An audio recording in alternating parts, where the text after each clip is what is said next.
बंधुओं को मेरा नमस्कार। आज है 2 अगस्त, आप देख रहे हैं कमोडिटी समीक्षा, आपका अपना चैनल। कैसे हैं आप लोग? रविवार का दिन है और वीडियो लेके आया हूँ हल्दी के ऊपर। काफ़ी सारी उथल-पुथल हल्दी के मार्केट में मची हुई है। स्पेशली लास्ट वीक की बात की जाए, मैंने वीडियो बनाया था और प्रॉफिट बुकिंग की आशंका जताई थी और प्रॉफिट बुकिंग हो भी रही थी। 21,850 से मार्केट देखा जाए तो 19,500 तक जाते हुए दिखाई दिया था। उसके बाद रिकवरी आई और सिर्फ 2 दिन में, थर्सडे और फ्राइडे अगर 2 दिन की बात करेंगे, लगभग 2000 पॉइंट से ज़्यादा की रिकवरी करके 21,570 के आसपास हल्दी की क्लोजिंग बनती हुई देखी। ऐसा क्या हो गया कि अचानक से एक दिन में जो लोअर सर्किट लगने वाला था, अचानक से फिर वो अपर सर्किट लगा और जिस हिसाब से मार्केट अभी सेंटिमेंट बताया जा रहा है, हर कोई तेजी में बैठते हुए दिख रहा है। क्या वास्तव में हल्दी में इतनी तेजी संभव है या फंडामेंटल कुछ और कहते हैं? मेजर लेवल्स क्या रहने वाले हैं हल्दी के और इस लेवल्स पे आपको क्या करना चाहिए? सारी चीज़ें मैं इस वीडियो में डिस्कस करने वाला हूँ। साथ में बात करेंगे ओपन इंटरेस्ट के ऊपर, जो ओपन इंटरेस्ट भाग रही है, बायर सेलर्स कितने बैठे हुए हैं और क्या सिनेरियो अभी हल्दी के मार्केट में स्टॉक के हिसाब से बनते हुए दिख रहा है। इसके साथ-साथ बात करेंगे चाइना की डिमांड की, जो चाइना की डिमांड बार-बार लोग बोल रहे हैं कि चाइना की डिमांड आ रही है। कितनी चाइना बाइंग कर रहा है और कितना जनरली करता कितना है चाइना बाइंग इंडिया से? और इस साल क्या ऐसा हो गया कि चाइना कितनी खरीदारी कर रहा है? इस पे भी बातें करेंगे। तो लास्ट तक आप जुड़े रहेंगे। वीडियो थोड़ा-सा लंबा रहेगा, लेकिन जो भी लोग हल्दी में ट्रेड करते हैं, ये वीडियो उनके लिए एक तरह से काफ़ी ज़्यादा इन्फॉर्मेटिव रहने वाला है। तो लास्ट तक आप जुड़े रहेंगे और आगे बढ़ते हैं और सबसे पहले बात करेंगे हम प्राइस परफॉर्मेंस के साथ में कि कैसा रहा था पिछले कुछ दिनों से प्राइस परफॉर्मेंस और ओपन इंटरेस्ट। इस चीज़ों को अगर 3 चरण में अगर बाँटा जाए, 16 मई से 16,838 के आसपास के भाव थे और वहाँ से चलते हुए मार्केट हमको अभी देखा जाए तो 1 अगस्त अगर चाहे 31 जुलाई तक देखेंगे तो 572 तक आते हुए दिखा है। ओपन इंटरेस्ट जो था 25 टन, अगर स्पेशली अगस्त कॉन्ट्रैक्ट की बात करें तो 16 मई 25 टन से ओपन इंटरेस्ट बढ़ के 1 अगस्त को 29,120 टन के आसपास पहुँच चुका है। वॉल्यूम की बात करेंगे, ये जो ऑरेंज कलर की लाइन देख रहे हैं वॉल्यूम, ये धीरे-धीरे बढ़ते आप देखेंगे 18 जुलाई को ये जो वॉल्यूम था 48,460 टन। वहीं अगर आप मई में बात करेंगे तो वॉल्यूम कुछ भी नहीं था। तो कहने का मतलब है कि volume 48,460 ton, record volume, price rise, open interest rise, volume rise, यानी कि ये rally totally totally buyers driven थी और एक जेन्युइन रैली थी। मार्केट में आनी भी चाहिए। लेकिन सबसे बड़ी बात है कि आगे चल के क्या हुआ, 18 जुलाई के बाद आप देखेंगे वॉल्यूम ये गिरना शुरू हो गया। 48,000 के आसपास का ये जो वॉल्यूम था, 48,460 टन 18 जुलाई के वीकेंड क्लोजिंग को, फिर उसके बाद ये वॉल्यूम गिरा 38,530 टन और उसके बाद वॉल्यूम अभी जो वीक खत्म हुआ है, वॉल्यूम कम होके आ गया 34,130, सॉरी लॉट्स, ये लॉट्स में रहता है वॉल्यूम, मैं टन-टन बार-बार बोल रहा हूँ, जनरली लॉट्स में रहता है ये। तो कहने का मतलब है कि वॉल्यूम लगातार कम होते हुए दिख रहा है। प्राइस की बात करेंगे, पिछले 3 हफ्तों से प्राइस लगभग एक रेंज में ट्रेड कर रहा है। भले ही नीचे गया था, लेकिन क्लोजिंग की बात करेंगे तो क्लोजिंग लगभग 200-400 रुपए ऊपर-नीचे, 21,000 के ऊपर और 750, 21,750 के नीचे। तो कहने का मतलब इस रेंज में ट्रेड करते हुए दिख रही है जो प्राइस है। वहीं अगर आप ओपन इंटरेस्ट की बात करेंगे तो 29,000 टन के ऊपर की ओपन इंटरेस्ट लगातार बनी हुई है, 200-400 रुपए ऊपर-नीचे होते रहता है। तो इसको अगर आप प्रिजम्पशन के हिसाब से देखेंगे, इसको अगर आप देखेंगे, इसकी व्याख्या करेंगे कि इसका मतलब होता क्या है, अगर इसको समझने की कोशिश करेंगे, जनरली जो मैंने आपको बताया 6 जून से लेकर 20 जून तक सारी चीज़ें बढ़ती हुई दिखाई, मतलब 28 जुलाई तक जेन्युइन रैली बनती हुई दिखी। लेकिन 18 जुलाई से लेके 1 अगस्त के बाद जो वॉल्यूम गिर रहा है और प्राइस और ओपन इंटरेस्ट लगभग समान बने हुए हैं, इसका मतलब ये हुआ कि तेज़ी की रफ्तार थमी और नई खरीदारी नहीं बढ़ रही है। मेरे कहने का मतलब यही है कि नई खरीदारी इन स्तरों पे अगर आप इस चार्ट को डिपिक्ट करेंगे, तो कहने का मतलब है कि नई खरीदारी नहीं बढ़ रही है और जो प्राइस है, ठीक है?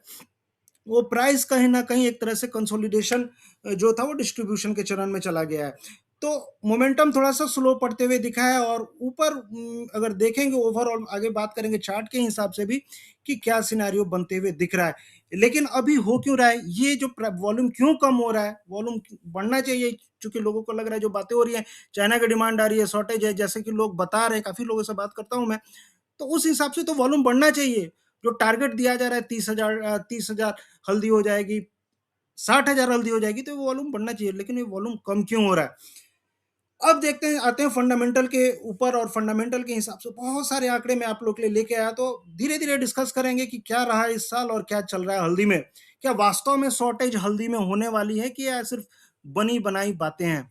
अगर सरकारी आंकड़ों को पकड़े, किसी का भी नंबर नहीं पकड़े, कोई कुछ बोलता है, कोई 90 लाख बैग, कोई 75 लाख बैग, कोई 80 लाख बैग, कोई 1 करोड़ बैग, अगर सारी चीजों को दरकिनार करके गवर्नमेंट के सिर्फ आंकड़े पकड़ेंगे तो गवर्नमेंट कहती है, मैंने पिछली वीडियो में बताया था कि जो हल्दी का प्रोडक्शन है 11.06 लाख टन से इस साल 11.38 लाख टन के आसपास अनुमानित है।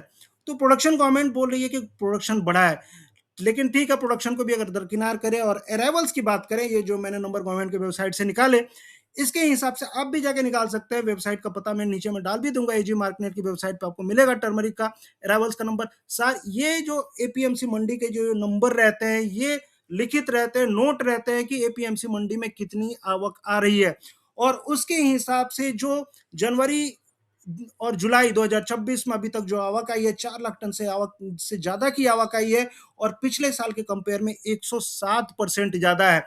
तो कहने का मतलब अगर गवर्नमेंट पे विश्वास करेंगे, गवर्नमेंट के नंबर पे विश्वास करेंगे, तो आवक गवर्नमेंट कह रही है कि 107% हल्दी की आवक पिछले साल के कंपेयर में ज्यादा है।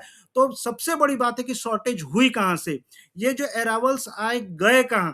अगर आप प्रोडक्शन ट्रेंड भी देखेंगे, अगर सोइंग के नंबर भी देखेंगे, तो जो हल्दी की sowing 3 lakh ton 3 lakh hectare से नीचे की होती थी, वो 3 लाख हेक्टेयर से ऊपर की लगातार बनी हुई है। तो प्रोडक्शन कम कहां हो रहा है, प्रोडक्शन कम नहीं है।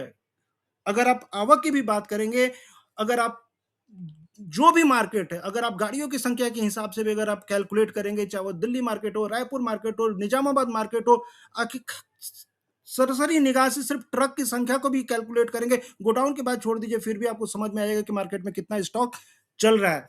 तो शॉर्टेज, मेरे हिसाब से शॉर्टेज नाम की चीज फिलहाल अभी यूज नहीं करना चाहिए, क्योंकि अभी जिस हिसाब से सिनेरियो बन रहा है, अप्रैल बीता, मई बीता, जून, जुलाई, एरावल्स खत्म हुए 3 महीने 4 महीने तो हुए हैं, जो पीक हार्वेस्टिंग का टाइम रहता है, 3 महीने 4 महीने के बाद ये शॉर्टेज कहां से आ गई। अगर दिसंबर की बात रहती, नवंबर की बात रहती, तो समझ में भी आता कि शॉर्टेज की बात हो रही है, लेकिन अभी शॉर्टेज की बात करना सरसरी तौर से गलत है, मुझे ऐसा लगता है, क्योंकि आवक अभी भी बनी हुई है। अगर किसानों के पास ये आवक आई है, तो ये या तो मिल वालों के हाथ में होगी, या तो स्टॉकिस्ट के हाथ में होगी, कहीं ना कहीं पे ये आवक बनी होगी।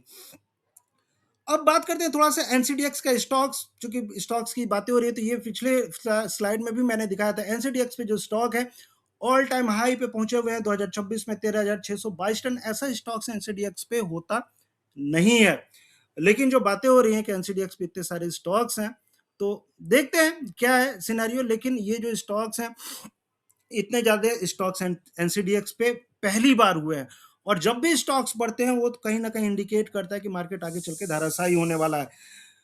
तो स्टॉक के हिसाब से और अराइवल के हिसाब से मुझे नहीं लगता है कि मार्केट में कोई ऐसा सिनेरियो निकल के आ रहा है। इस बीच में बात हुई कि असम में बाढ़ आ गई और हल्दी में शॉर्टेज हो गई है। असम कितना प्रोडक्शन करता है भाई, आप ही देखिए। अगर इंडिया के प्रोडक्शन की बातें करेंगे तो सिर्फ 4% असम का प्रोडक्शन है। महाराष्ट्र हो, तमिलनाडु हो, तेलंगाना हो, हर जगह जो प्रोडक्शन रहता है, उसके कंपेयर में असम का कितना प्रोडक्शन है। तो असम को लेके हल्दी को सीधे सीधे 5,000 भगा देना, तो ये तो कहीं से भी जस्टिफाइड नहीं है। लेकिन है, एक मार्केट है, फंडामेंटल चलता है, फंडामेंटल के हिसाब से लोग अपने कैलकुलेशन करते हैं। लेकिन असम का फैक्टर मेरे हिसाब से उतना ज्यादा प्रभावी इस फैक्टर में हल्दी के सिनेरियो में नहीं होना चाहिए, क्योंकि असम का जो प्रोडक्शन है टॉप 10 में भी नहीं आता है। तो फिर कहां से बाहर आ रही है डिमांड, कहां से आगे लोग बोल रहे हैं चाइना वाली डिमांड, तो उस पर भी मैंने नंबर निकाले, और अप्रैल से लेके मई के जो फिलहाल के नंबर हैं, उसके अकॉर्डिंगली अगर आप जाएंगे, तो बांग्लादेश से खरीदारी नहीं हो रही, 34% तक खरीदारी कम हुई। चाइना से खरीदारी बढ़ते हुए दिखी, और चाइना ने पिछले 2 महीनों में अप्रैल और मई 2,000 टन से ज्यादा की हल्दी खरीदी, और जो परसेंटेज वाइज देखेंगे 4,000%, 46% से ज्यादा की ईयर ऑन ईयर बेसिस पे वृद्धि दर्ज की गई। लेकिन अगर आप सिर्फ मई की बात करेंगे, तो मई में 1% हल्दी का जो एक्सपोर्ट था, वो हल्दी का कम होते हुए दिखा था। लेकिन चाइना से निकल के आई डिमांड, नो डाउट निकल के आई, लेकिन अगर आप 18,000 19,000 टन का नंबर पकड़ेंगे, और उसमें अगर चाइना का 566 टन का इंपोर्ट पकड़ेंगे, तो 566 टन और कहाँ 19,000 टन, कितना ज्यादा डिफरेंस है। यानी कि ये ऊंट के मुंह में जीरा के समान है। तो चाइना की बातें करना कहीं ना कहीं मेरे हिसाब से जस्टिफाई इस चीज को नहीं करता है कि चाइना की डिमांड आई तो हल्दी को इतना ज्यादा भागना चाहिए। मेन डिमांड जो रहती है बांग्लादेश की रहती है और आपकी मिडिल ईस्ट की रहती है। और बांग्लादेश का जो सिनेरियो है, बांग्लादेश से लगातार इंपोर्ट गिरते जा रहा है, क्योंकि बांग्लादेश में आपको भी पता है डॉलर की शॉर्टेज है। और जिस हिसाब से सिनेरियो अभी बांग्लादेश का बना हुआ है, आगे भी चल के आप देखेंगे बांग्लादेश से लगातार ही आपको जो डिमांड है वो कम होती हुई दिखाई देगी, क्योंकि काफी ज्यादा फॉरेन करेंसी की शॉर्टेज बांग्लादेश में चलती हुई दिख रही है। बाकी सारी कंट्री की अगर मिडिल ईस्ट की बात करेंगे, तो जिस हिसाब से अभी लड़ाई चल रही है, लड़ाई में आप देख रहे हैं आर या पार की लड़ाई है। मई के महीने में सीज फायर जो भी था, थोड़ा सा मिडिल ईस्ट में जाते हुए दिखा था। और जो मेजर खरीदार निकल के आए थे, अगर आप यूएई की बात करेंगे, चाहे सऊदी अरेबिया की बात करेंगे, सऊदी अरेबिया से 39% की वृद्धि दर्ज की गई थी। वहीं अगर आप ओमान की बात करेंगे 310%। लेकिन ओमान हो, सऊदी अरेबिया हो, यूएई हो, जॉर्डन हो, यही सब कंट्री तो हैं जहाँ पे अभी लड़ाई चल रही है। और जब लड़ाई चलेगी तो लोग, आप समझ सकते हैं कि कितनी ज़्यादा संभावनाएं आपको बनती हुई दिखेंगी एक्सपोर्ट कम होने की। तो मेरे हिसाब से मुझे लगता है कि आगे के 2 3 4 महीने हैं, वो एक्सपोर्ट कम होने पे ही आपको इंडिकेट कर रहे हैं, क्योंकि जिस हिसाब से भाड़े बढ़ते हुए दिख रहे हैं, इंश्योरेंस कॉस्ट बढ़ती हुई दिख रही है, तो एक्सपोर्ट बढ़ने की संभावना मेरे हिसाब से कम है। ये चीजें देखिए, तर्क के हिसाब से बात की जाती है। लोग बोल रहे हैं कि डिमांड बढ़ रही है, एक्सपोर्ट डिमांड, कहाँ से एक्सपोर्ट डिमांड बढ़ रही है? और हल्दी का जो एक्सपोर्ट है, मैं सीजनैलिटी भी आपको दिखाऊंगा। हल्दी की सीजनैलिटी पहले देखते हैं, उसके बाद चाइना की डिमांड देखेंगे। हल्दी की सीजनैलिटी ये बोलती है, मंथली एक्सपोर्ट सीजनैलिटी, कि जनरली जुलाई के बाद से जो पीक एक्सपोर्ट का टाइम रहता है, अप्रैल से लेके मई जून तक रहता है। और जून के बाद जो जनरली होता क्या है कि एक्सपोर्ट जनरली गिरने लगता है। ये 9 ईयर एवरेज मैंने नंबर लिए हुए हैं। मैं देखिए यहाँ पे जो भी चीज रख रहा हूँ तर्क के साथ रख रहा हूँ। और जिसको भी कोई भी डाउट होगा, पर्सनली मुझसे पूछ सकता है, नीचे कमेंट कर सकता है। मैं कोशिश करूंगा उस नंबर को, चीजों को जस्टिफाई करने की। तो एक्सपोर्ट डिमांड जनरली जुलाई के बाद से जनरली कम होती है, हर साल कम होती है, अगस्त तक जनरली ये गिरती है। और इस साल भी ऐसा ही हुआ है। तो एक्सपोर्ट बढ़ने की संभावना है नहीं। अब रही चाइना की बात, चाइना से कितनी डिमांड आ रही है, चाइना कितनी खरीदारी कर रहा है। मैंने नंबर निकाले और चाइना के हिसाब से अगर आप देखेंगे, लगभग तीन तीन है, माफ करिएगा, 2800 टन के आसपास की हल्दी चाइना ने अप्रैल में खरीदी थी। उसमें इंडिया से लगभग 497 टन। फिर मई में देखेंगे, मई में चाइना ने 772 टन। और जून में जो चाइना ने हल्दी खरीदी इंडिया से, लगभग 1020 टन। ये चाइना के कस्टम वेबसाइट से मैंने डेटा निकाले हैं, जैसे भी निकाले हैं। लेकिन चाइना का जो मंथली इंपोर्ट है इंडिया से काफी ज्यादा कम है। चाइना जनरली खरीद कहाँ से रहा है? चाइना म्यांमार से खरीद रहा है। मई के महीने में 5500 टन से ज्यादा की हल्दी हल्दी चाइना ने खरीदी थी। और वो समय था ये वो समय था जब इंडिया में हल्दी के भाव इतने ज्यादा नहीं बढ़े थे। आपको भी याद होगा, जून के बाद से जो रैली आई, जून के बाद से आई है। तो जो प्राइस डिफरेंस था उस समय इतना नहीं था। अब जो प्राइस डिफरेंस है, चाहे म्यांमार से हो, चाहे कंबोडिया से हो, चाहे वियतनाम से हो, इंडिया का प्राइस डिफरेंस काफी ज्यादा बढ़ चुका है। इंडिया के जो प्राइस है काफी अनअट्रैक्टिव हो चुके हैं। और जो बाइंग हो रही थी, चाइना इंडिया से खरीदा था, नहीं खरीदेगा, वो डायरेक्ट शिफ्ट होगा म्यांमार के साइड में। और चाइना खुद भी प्रोडक्शन करता है। और जरूरी नहीं है कि हर साल, अगर आप देखेंगे, चाइना कभी खरीदारी नहीं करता है। इस साल खरीदारी इसलिए कर रहा था क्योंकि जो सिनेरियो बन रहा था, जिस हिसाब से चाइना री एक्सपोर्ट भी करता है चीजों को। चाइना को लगा कि मिडिल ईस्ट में जो लड़ाई चल रही है, री एक्सपोर्ट करके ये करेंगे, इसलिए चाइना स्टोर भी करने की कोशिश करता है चीजों को। वास्तविक डिमांड के तौर पे अगर आप देखेंगे, चाइना जनरली खरीदारी नहीं करता है। लेकिन प्राइस एडवांटेज जब मिलेगा ही नहीं म्यांमार के साइड से, म्यांमार के प्राइस अट्रैक्टिव रहेंगे, सस्ते रहेंगे, वियतनाम के प्राइस सस्ते रहेंगे, तो चाइना इंडिया से क्यों खरीदेगा? और ये जो लड़ाई चल रही है अभी मिडिल ईस्ट में, इस हिसाब से यूएई हो, चाहे सऊदी अरेबिया हो, चाहे और सारी कंट्रीज हो, मिडिल ईस्ट से डिमांड कम से कम आने की संभावना है। अब बात आती है यूएसए। यूएसए भी अच्छा खासा खरीदार है, ईरान सबसे बड़ा भी खरीदार है। यूएसए लगातार टैरिफ की बातें कर रहा है, 110%, 250%। ये टैरिफ लगाएगा, क्या करेगा, क्या नहीं करेगा, अनिश्चितताएं यूएस में भी बनी हुई है। तो कहने का मोटा मोटी तौर है कि एक्सपोर्ट की संभावना मेरे हिसाब से कम होते हुए आती हुई दिखाई देंगी। और ये जो एक्सपोर्ट कम होगा, वो कहीं ना कहीं डोमेस्टिक मार्केट में रहेगा। और जो सप्लाई शॉर्टेज की बातें कर रही हैं, उसको वो हटाएगा। और सप्लाई की जो उपलब्धता है वो बनी रहेगी। अब बात करते हैं एक्सपोर्ट इंपोर्ट के हिसाब से। इंडिया, अगर शॉर्टेज है तो इंडिया को तो इंपोर्ट करना चाहिए, क्यों नहीं करना चाहिए? लेकिन इंडिया इंपोर्ट क्यों नहीं करता है? इंडिया का इंपोर्ट अगर आप देखेंगे तो 30,000 टन से ज्यादा की हल्दी इंडिया ने इंपोर्ट नहीं की है। लगभग लगभग 2018-19 में 30,000 टन से ज्यादा की हल्दी इंपोर्ट की थी। उसके बाद इंपोर्ट लगातार गिरा है। धनिया के प्राइस भागे थे, धनिया में हमने इंपोर्ट होते हुए देखा था। जीरा के प्राइस भागे थे, जीरा में इंपोर्ट होते हुए, लेकिन हल्दी में कहाँ इंपोर्ट हो रहा है? अगर आप मंथली बेसिस पे भी देखेंगे तो हल्दी में इंपोर्ट नहीं हो रहा है। क्यों नहीं इंपोर्ट हो रहा है? शॉर्टेज होना चाहिए तो इंपोर्ट होना चाहिए, लेकिन इंपोर्ट नहीं हो रहा है। बाहर के प्राइस सस्ते हैं फिर भी इंपोर्ट नहीं हो रहा है, क्योंकि इंडिया में हल्दी की उपलब्धता बनी हुई है। एक्सपोर्ट के हिसाब से देखेंगे, एक्सपोर्ट लगातार क्योंकि इतने ज़्यादा स्टॉक्स थे पिछले 3 साल से, मैं आपको बता रहा हूँ कि जो प्रोडक्शन बढ़ा है उसका असर आपको एक्सपोर्ट पे भी पड़ा है। और एक्सपोर्ट के नंबर अगर आप पिछले 3 साल से देखेंगे तो 150 हज़ार टन से, यानी 1.5 लाख टन से लगातार एक्सपोर्ट बना हुआ, और इसका एकमात्र कारण है कि डोमेस्टिक मार्केट में उपलब्धता रहना। तो कहने का मतलब है कि सप्लाई की बात करें चाहे डिमांड की बात करें, सिनेरियो कुछ डिफरेंट है। ये प्राइस क्यों भागे जा रहे हैं? मेरे दिमाग में जो चीज़ें आ रही है मैं आपको बताता हूँ। 2 चीज़ें हो सकती हैं। ये जो स्टॉक्स थे, अगर आप देखेंगे, अगर प्रोडक्शन के हिसाब से देखेंगे, आते हैं प्रोडक्शन के हिसाब से, ध्यान से सुनिएगा, मैं जो भी चीज़ें बोल रहा हूँ, अपने अनुभव के हिसाब से बोल रहा हूँ। काफ़ी दिन से मैं भी मार्केट ट्रैक करता हूँ। ये कहाँ तक सत्य है, क्या नहीं है, लेकिन आप भी इस पे अपना दिमाग लगाइए। अगर ये प्रोडक्शन इतने दिन से बढ़ा तो ये प्रोडक्शन, ये स्टॉक्स कुछ लोगों के हाथ में, काफ़ी सारे लोगों के हाथ में था। जो नॉर्मल लोग थे फँसते चले गए, क्योंकि हल्दी के प्राइस आप देखेंगे एक बार 21,000 बना के, पिछले 3 साल से यही ट्रेंड है। एक बार भाव बढ़ाओ, उसके बाद पूरे साल भाव कम रखो। तो जब भाव बढ़ते हैं उस समय लोग फँसते हैं। इस साल भी लगभग ठीक है, प्राइस बढ़ रहे हैं, लेकिन ये जो स्टॉक्स थे काफ़ी ज़्यादा ऊपर स्टॉक्स थे। गलत इन्फॉर्मेशन चाहे जो भी स्टॉक्स थे, कई बहुत सारे स्टॉक्स कुछ चुनिंदा हाथों में है, मुझे ऐसा लगता है। और वो स्टॉक किसी ना किसी कारणवश उसको निकालना है, तो कैसे निकलेगा वो स्टॉक? जब तक हल्दी के भाव बढ़ाए नहीं जाएंगे तो वो स्टॉक्स वो लोग निकालेंगे नहीं, क्योंकि जो बाइंग है, लोगों के कहने से ये जो सेंटीमेंट अभी बनाया जा रहा है कि हल्दी 30,000 टन जाएगी, ये सेंटीमेंट 2024 में भी बना था कि हल्दी 30,000 के भाव हल्दी में चले जाएंगे। और उस समय पे भी 17,000, 18,000, 19,000, जो भी काफी ऊंचे स्तरों पे हल्दी की खरीदारी की गई थी। और वो खरीदारी, मुझे ऐसा लगता है कि जो ऊंचे रेट पे लोग खरीदे हैं, खरीद के बैठे हैं, वही खरीदारी फिर से निचले स्तरों से दबा के खरीदारी हुई, एवरेज बनाया गया।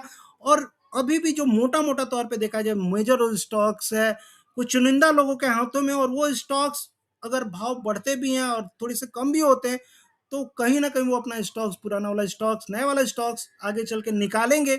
एनसीडीएक्स के भी आंकड़े यही बोलते हैं। एनसीडीएक्स पे भी अगर आप देखेंगे तो स्टॉक्स काफी ज्यादा भर भर के, तो ये स्टॉक्स तो निकलेंगे ही। एनसीडीएक्स के भी स्टॉक इसी साल निकलेंगे, अगले 2 महीनों में निकलेंगे। और जो लोग पुराना वाला स्टॉक्स था, इतने अच्छे रेट मिल रहे हैं, वो भी स्टॉक्स लोग निकालेंगे। लेकिन लोग मार्केट से खेल रहे हैं, इसलिए खेल रहे हैं कि अब तो ज्यादा स्टॉक्स हमारे हाथ में है, हमारा कोई क्या बिगाड़ लेगा। अगर आप वास्तविकता की बात करेंगे, एनसीडीएक्स की बात करेंगे, एनसीडीएक्स पे जो प्राइस अभी चल रहे हैं और स्पॉट में जो प्राइस चल रहे हैं, काफी ज्यादा डिफरेंस है। फंडामेंटल कुछ और बोल रहा है और एनसीडीएक्स कुछ और बोला है, मुझे नहीं पता। लेकिन प्राइस स्प्रेड मैंने निकालने की कोशिश की, और इतना प्राइस स्प्रेड जनरली आता कब है? अगर आप जुलाई के महीने की बात करेंगे, 2018 से मैंने डेटा पकड़े मंथली बेसिस पे, जुलाई में जो प्राइस स्प्रेड रहता है generally futures minus spot, spot मतलब होता है निजामाबाद मार्केट, ये प्राइस स्प्रेड हमेशा नेगेटिव रहता है। यानी कि इसका कहने का मतलब ये है कि स्पॉट के प्राइस जनरली टाइट रहते हैं, अप रहते हैं, फ्यूचर्स प्राइस नीचे रहता है। इसका कारण भी है क्योंकि जुलाई अगस्त के बाद डिमांड जनरली होता क्या है कि सप्लाई धीरे धीरे टाइट होती जाती है धीरे धीरे मार्केट में। और जनरली होता क्या है कि जो ये प्राइस स्प्रेड जो रहते हैं, ये निगेटिव बनते जाते हैं। निगेटिव बनने का मतलब ये हुआ कि फ्यूचर्स के प्राइस कम होना और स्पॉट के प्राइस ज़्यादा होना। लेकिन इस साल क्या है कि फ्यूचर्स के प्राइस काफ़ी ज़्यादा हैं। तो कहने का मतलब फ्यूचर्स के प्राइस इतने ज़्यादा हैं 2026 की, अगर आप बात करेंगे जुलाई महीने की, तो 1140 जो एवरेज बन रहा है, 1140 रुपीस ज़्यादा है। कहाँ से? निजामाबाद से। अगर इसको डिपिक्ट करेंगे, अगर फ्यूचर्स काफ़ी ज़्यादा हायर साइड में रहता है, मार्केट इसको ऐसे करता है, इसको डिकोड करता है कि फ्यूचर्स में सप्लाई काफ़ी ज़्यादा टाइट रहने वाली है, इसलिए चाहे फ्यूचर्स में काफ़ी ज़्यादा डिमांड बढ़ने वाली है, इसलिए फ्यूचर्स के प्राइस बढ़ते हुए चल जाते हैं। और हो भी यही रहा है। जो लाइन निकल के आ रही है, जो बातें निकल के आ रही हैं, लोग बार बार यही बोल रहे हैं, फ्यूचर्स में शॉर्टेज हो जाएगी, फ्यूचर्स में शॉर्टेज हो जाएगी, इतनी डिमांड आ जाएगी, खरीदो खरीदो खरीदो। और फ्यूचर्स के प्राइस आपको भागते हुए दिख रहे हैं। लेकिन स्पॉट कम है, स्पॉट में इतना ज़्यादा डिफरेंस नहीं है। अगर आप निजामाबाद मार्केट की बात करेंगे, तो निजामाबाद मार्केट में जो अभी स्प्रेड बन रहा है जनरली 1165, और निजामाबाद मार्केट के जो भाव हैं 203, 20,300 क्विंटल के आसपास निजामाबाद के प्राइस चल रहे हैं, और फ्यूचर्स के जो प्राइस है 21,000 लगभग लगभग 500। तो देखा जाए तो 1100 रुपए से ज़्यादा के स्प्रेड बना हुआ है और निजामाबाद मार्केट में इतना ज़्यादा फ्लक्चुएशन अभी नहीं है। तो प्राइस स्प्रेड के हिसाब से भी देखेंगे तो फ्यूचर्स के प्राइस को स्पॉट के आसपास आना होगा। अब बातें यहाँ निकल के आ रही हैं, एक चीज़ और है जो मैं आपको बताना चाहूँगा। लोग बोल रहे हैं ओपन इंटरेस्ट की बातें कर रहे हैं। मैंने भी सुना काफ़ी सारे लोगों की ओपन इंटरेस्ट वाली कहानी। तो उसपे भी बात करते हैं कि ओपन इंटरेस्ट की कहानी क्या निकल के आ रही है। देखिए, ओपन इंटरेस्ट में अगर आप बायर सेलर्स की बात करेंगे, इसमें मैंने शायद नहीं डाला है, मैं आपको फिर भी बताता हूँ। आप आप भी देख रहे होंगे बहुत सारे मैसेज मार्केट में घूम रहे हैं। तो ओपन इंटरेस्ट में अभी एनसीडीएक्स पे जो बायर्स की संख्या है लगभग 20,000 टन के आसपास बायर्स बैठे हुए हैं। सेलर्स का अगर आप देखेंगे तो सेलर्स जो बैठे हुए हैं, अगर दोनों कॉन्ट्रैक्ट को मिला लिया जाए तो 14 से 15,000 टन के आसपास सेलर्स बैठे हुए हैं। अब एक चीज सिंपल सी बात है। लोग बोल रहे हैं कि सेलर्स डिलीवरी नहीं दे पाएंगे और बायर्स लास्ट तक डिलीवरी लेने के लिए बैठे हुए हैं। तो सिंपल सा एक ही लॉजिक है, जब म्यांमार की हल्दी, कंबोडिया की हल्दी, ठीक है, वियतनाम की हल्दी और निजामाबाद की हल्दी जब एनसीडीएक्स से सस्ती मिल रही है तो लोग एनसीडीएक्स से डिलीवरी क्यों लेंगे? पहला क्वेश्चन। मैं फिर से रिपीट कर रहा हूं, जब म्यांमार की हल्दी, कंबोडिया की हल्दी, वियतनाम की हल्दी और निजामाबाद की हल्दी एनसीडीएक्स से सस्ती मिल रही है तो लोग एनसीडीएक्स से डिलीवरी क्यों लेंगे?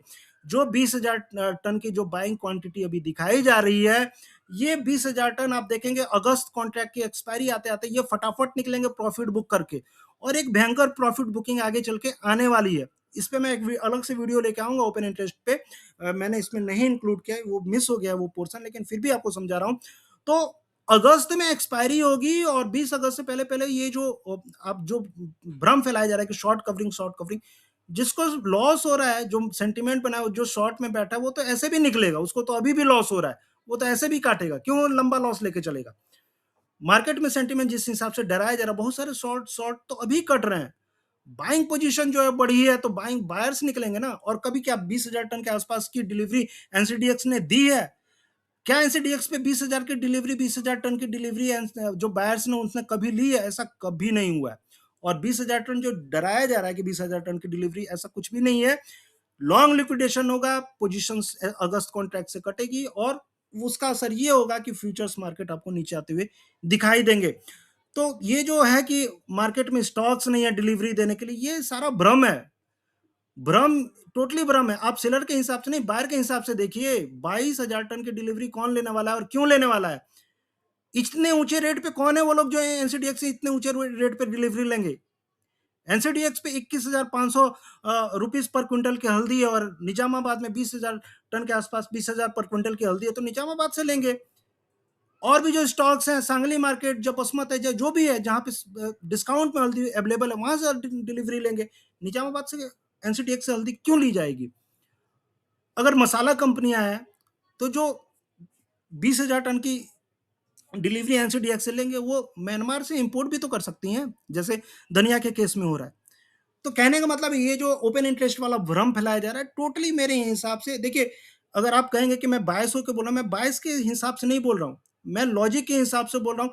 ये मैं ही इंसान था जिसने बताया था कि मार्केट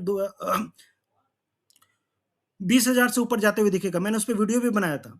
लेकिन अगर आप चीजों को समझेंगे, बारीकी से समझेंगे, अब चीजें थोड़ी सी लग रही है। मैं बायस नहीं हो रहा हूँ, मार्केट बायस हो रहा है। हल्दी का मार्केट टोटली बायस्ड हो चुका है, बायर्स के साइड में बायस हो चुका है, क्योंकि फंडामेंटल के अनुसार मार्केट अभी नहीं चल रहा है। एक्सपोर्ट की बात करें, चाहे सप्लाई की बात करें, चाहे राइवल्स के नंबर की बात करें, कहीं भी एनसीडीएक्स का मार्केट अभी फंड सप्लाई के फंडामेंटल के अनुसार अभी नहीं चल रहा है, चाहे स्प्रेड की बात करें।